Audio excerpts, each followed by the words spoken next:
Bulletin की शुरुआत इस वक्त की बड़ी खबर के साथ में करेंगे। हिसार कोर्ट परिसर में दिन दहाड़े गैंगवॉर हुआ है।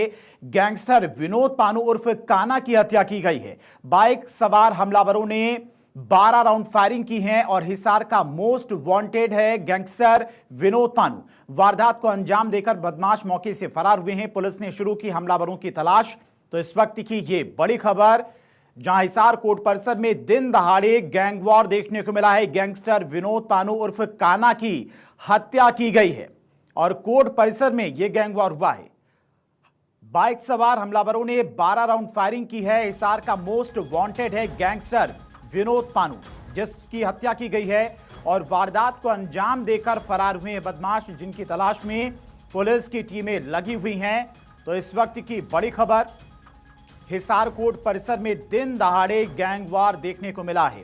गैंगस्टर विनोद पानू उर्फ काना की गोली मारकर हत्या की गई है। करीब 12 राउंड फायरिंग की गई। बाइक सवार हमलावरों ने हत्या की और उसके बाद मौके से फरार हो गए हैं। तो हिसार कोर्ट परिसर में दिन दहाड़े यह गैंगवॉर देखने को मिली है, जहां पर गैंगस्टर विनोद पानू उर्फ काना की हत्या से हड़कंप मचा हुआ है। दिन दहाड़े यह हत्या की वारदात हुई है। बाइक से आए हमलावरों ने करीब 12 राउंड फायरिंग की है और मौके से फरार हो गए हैं। हमारे वरिष्ठ सहयोगी डॉक्टर थानेश्वर शर्मा हमारे साथ जुड़ गए हैं। थानेश्वर, कितने बजे के आसपास की यह घटना है और अभी तक शुरुआती जांच में क्या कुछ जानकारी मिल पाई है? के आसपास की ये घटना है। कोर्ट में विनोद, जो गैंगस्टर है विनोद पानू काना, वो पेशी के लिए आया था। पेशी के दौरान जब वो कोर्ट परिसर के अंदर पहुंचा तो बाइक पर सवार आए युवकों ने उन पर 12 राउंड फायरिंग की। एक के बाद एक ताबड़तोड़ 12 राउंड फायरिंग होने से कोर्ट परिसर में अफरा तफरी मच गई। चूंकि जो ये अपराधी विनोद पानू काना आया था, इस पर विभिन्न धाराओं में 31 के करीब मुकदमे दर्ज है। तो ऐसे में संगीन अपराधी था। पुलिस इसे भारी सुरक्षा दल बल के बीच में कोर्ट परिसर में लाया गया था पेशी पर। उसके बावजूद भी जो हमलावर थे वो इस पर 12 गोलियां चलाकर फरार हो गई।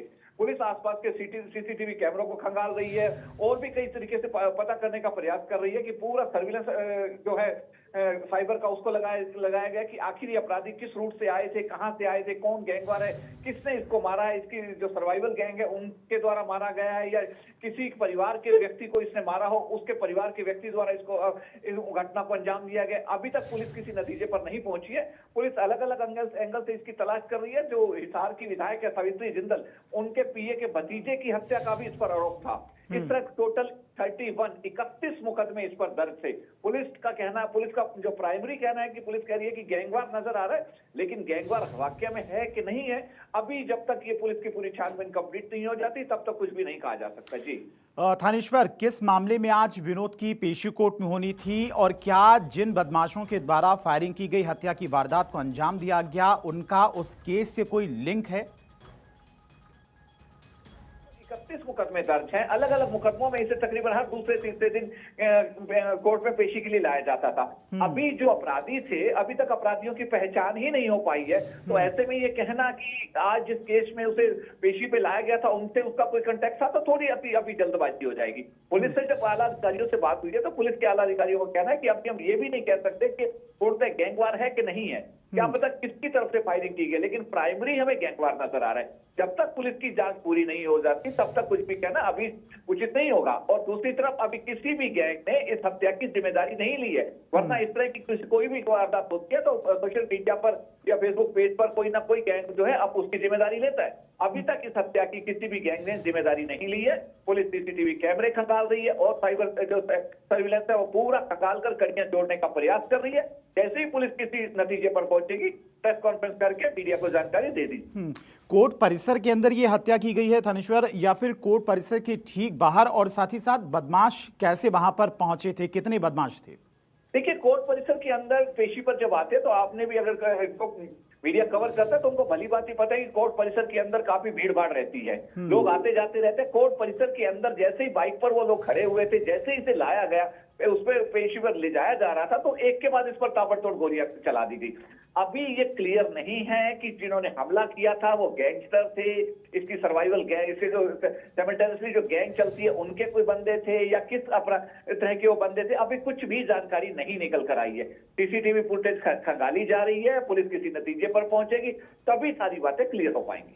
एक सवाल यहाँ पर थानेश्वर ये भी खड़ा होता है कि कोर्ट परिसर के अंदर अगर इस वारदात को अंजाम दिया गया है तो ये जो बदमाश है जिनके द्वारा फायरिंग की गई है वो कोर्ट परिसर के अंदर असलहा लेकर कैसे पहुंच गए। ठीक है, बहुत बहुत शुक्रिया आपका थानेश्वर तमाम सारी जानकारी के लिए। फिलहाल पुलिस हर एक एंगल से पूरे मामले की तहकीकात में जुड़ी हुई है।